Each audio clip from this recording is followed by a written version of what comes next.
It's a lady peps. Don't you power? Let me say, Aoi, Ayo Mikela. Don't watch your right clashi. Mu brain zangu ishi. Uri mota let me stupishi. Uri marida ku isiram eko keshi.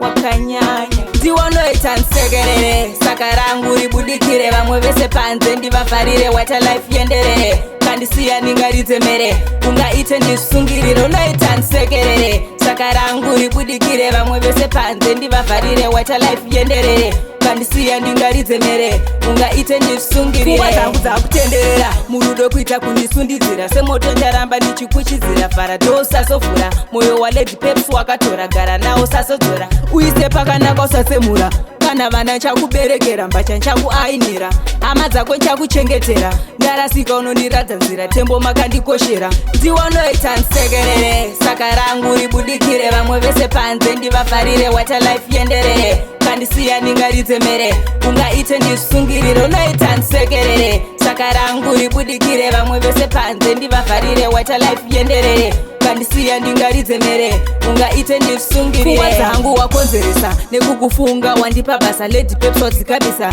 rinako otora chishandisa zvakawanda wazvivharisa maziso amwe imbotarisa ukabuda dzoka nenguva usazotamba namuterazuva unhu wake ndouziva handidi kuti uve guva hongu ndinozvisiva kuti kufa inguva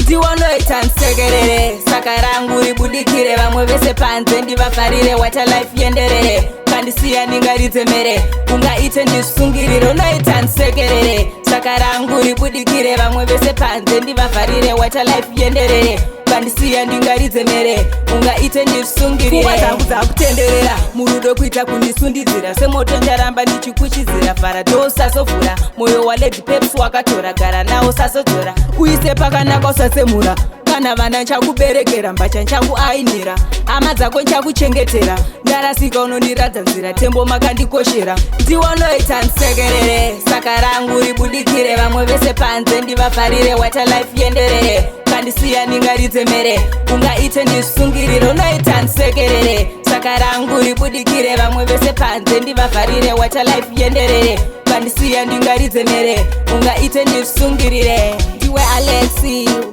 wapengesa lady pepsi aka mama vamambo awo